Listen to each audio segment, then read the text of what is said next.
Buenas tardes, hoy les vamos a hablar acerca del método de la gran M, definiendo que el método de la gran M consiste en modificar el problema original para dar lugar a un nuevo problema agregando una variable A llamada artificial y que se penalizará mediante un costo M de valores grandes y positivos, y esto permite que la función objetivo tome valores muy grandes.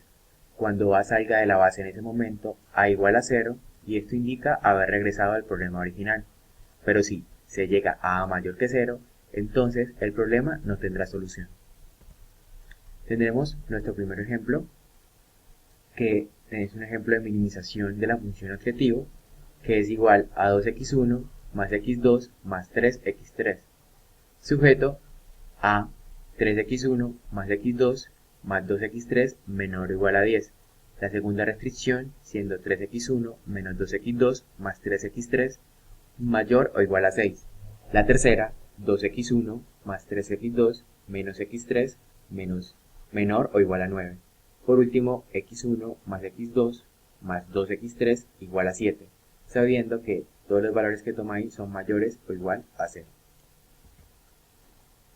Cada restricción debe ser convertida de inecuación a una igualdad, agregando variables como se requieran. Tendremos las siguientes condiciones para agregar las variables. La primera es que con las restricciones de tipo menor o igual se agrega una variable denominada variable de holgura en cada restricción con coeficiente 1 positivo. Con las restricciones de tipo igual se agrega una variable artificial en cada restricción con coeficiente 1 positivo.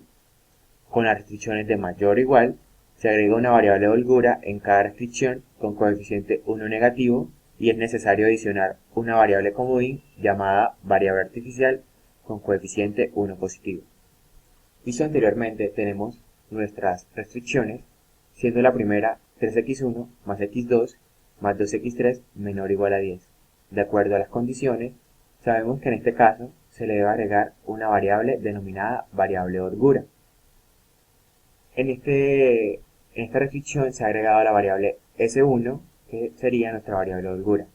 En el segundo caso tenemos una inecuación con un símbolo de mayor o igual, sabiendo que tenemos que agregarle una variable de holgura con coeficiente 1 negativo y una variable artificial con coeficiente 1 positivo.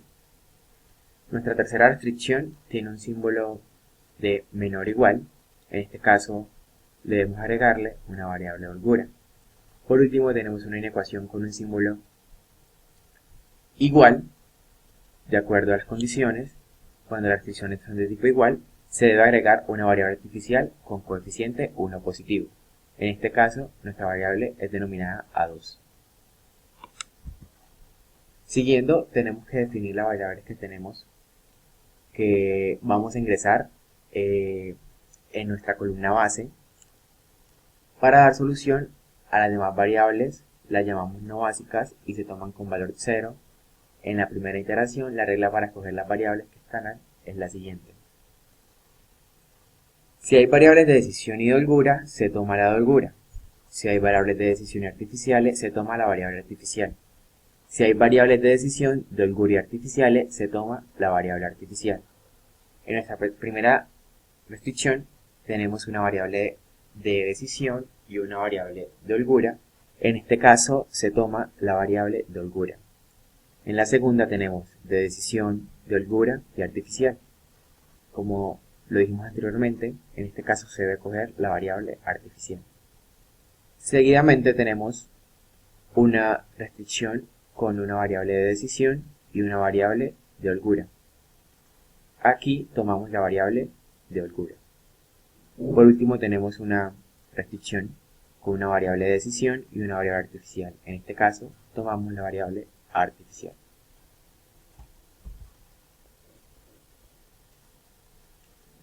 En esta diapositiva está el listado de variables que se tienen en la base en la primera columna, donde están los coeficientes de las variables básicas. Luego, vienen las restricciones con sus coeficientes, las disponibilidades o requerimientos de las restricciones en la columna RHS, una columna vacía llamada θ. Estas dos últimas filas son para determinar qué variable va a entrar a la base. continuación, llenamos nuestra tabla inicial con nuestras variables, sabiendo que las variables de holgura quedan con coeficiente 0 y las variables artificiales con coeficiente de positiva si es minimizando o negativa si es maximizando. Proseguimos a llenar nuestras variables con sus respectivos coeficientes de acuerdo a nuestras restricciones y por último nos quedaría el valor de z, el cual es el resultado de la suma del producto de la columna coe y de cada columna en la restricción, como se observa en el siguiente ejemplo. Para la primera columna multiplicamos 0 por 3 más m por 1 más 0 por 2 más m por 1, dando como resultado un valor para z en esa columna igual a 2m. Así, respectivamente, se halla el valor para cada variable en su respectiva columna. Siguiendo, hacemos la resta entre el coeficiente menos la fila z. Quedaría de la siguiente manera. 2 menos 2m, en este caso se observa menos 2m más 2, en la siguiente columna como menos m, 1 menos m, y nos quedaría más m debido a la multiplicación de signo más 1.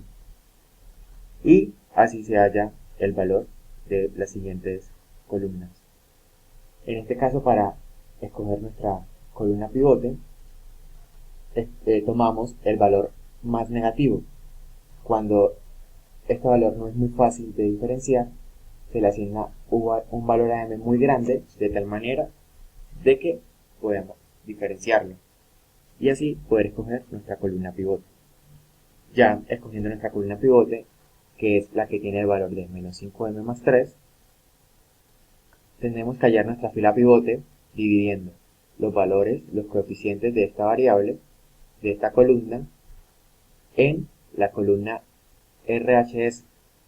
Para el primer caso, tenemos 10 dividido en 2, que nos daría un valor de 5. Para el segundo, 6 dividido en 3, que nos daría 2. Para el tercero, 9 dividido en menos 1, en este caso no se toma por ser un número negativo. Siguiendo, 7 dividido en 2, que nos daría un resultado de 3,5. Aquí para escoger nuestra fila pivote, tomamos el menor número. En este caso sería 2, dando como elemento pivote el número 3. Deteniendo nuestra fila pivote, tenemos que proseguir a convertir nuestro elemento pivote en 1.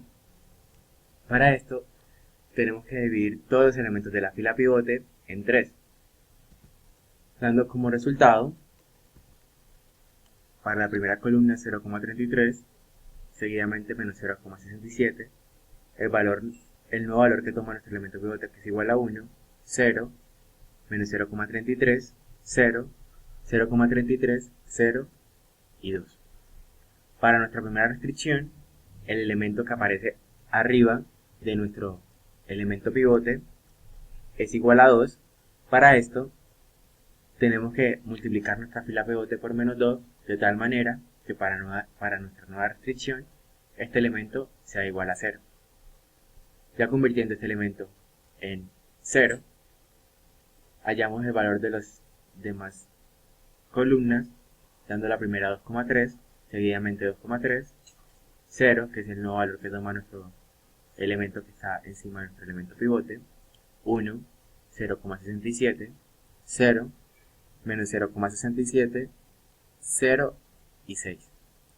Así se halla el nuevo valor que toma las siguientes restricciones. Seguidamente,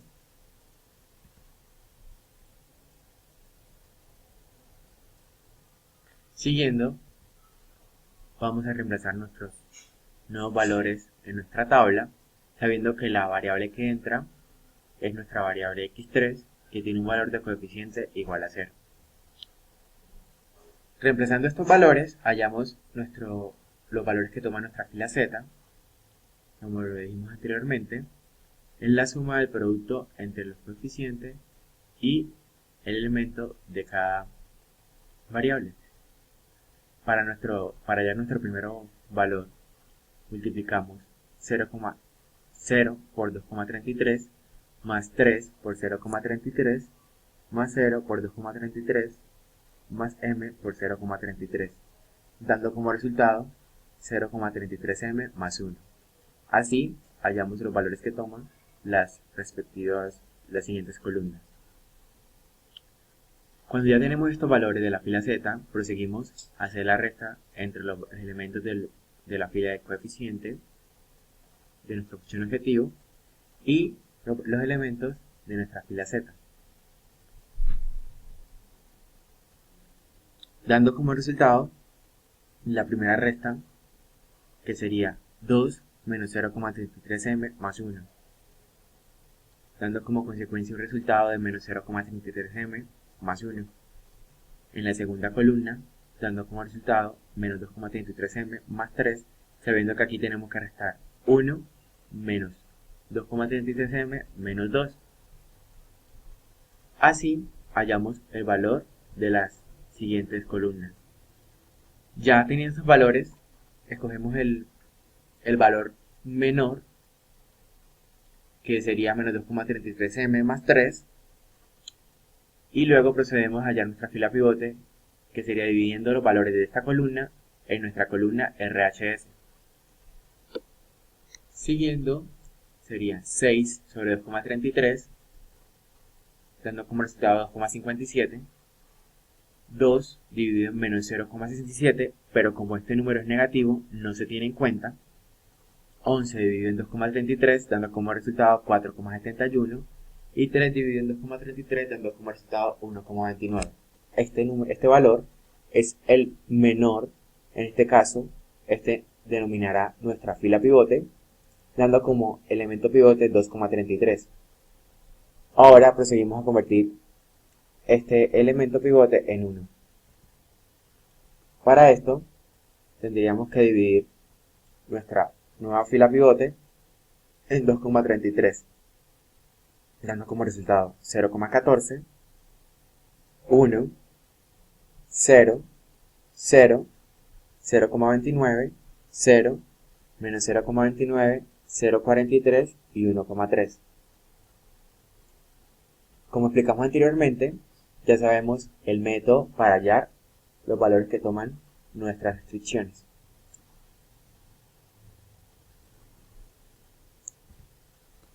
Bueno, ahora sabiendo que nuestra variable que entra es la variable x2, reemplazamos los nuevos valores que toman nuestras restricciones. Ya teniendo estos, pues tenemos que hallar los valores que toma nuestra fila z, pero pues primero decir que el valor del coeficiente que tiene nuestra variable que entra, es 1. Bueno, entonces ya sabemos cómo se halla el valor de z, que sería la suma del producto entre el coeficiente por los valores respectivos de cada columna. En este caso vemos que ya no hay ningún coeficiente en nuestra columna coef que tenga el elemento m, por eso este desaparece. Ahora, para hallar nuestros valores de z, ya la m pues no aparecerá. Entonces, para hallar el primer valor multiplicamos 0 por 2 más 3 por 0,43 más 0 por 2 más 1 por 0,14, dando como resultado 1,43. Así hacemos con las demás columnas para hallar sus respectivos valores. Ahora, teniendo los valores que toma cada variable, vemos que algunas variables básicas tienen valores igual a 0, por lo tanto, la solución que nos genera el problema es factible para el problema original. En este caso, pues ya no tenemos que realizar ninguna interacción y tenemos nuestras respectivas respuestas, dando que x3 es igual a 2,86, x2 es igual a 1,29 y z un valor de 9,86. Las demás variables del cubro artificial y la variable x1 de decisión son iguales a 0. Gracias.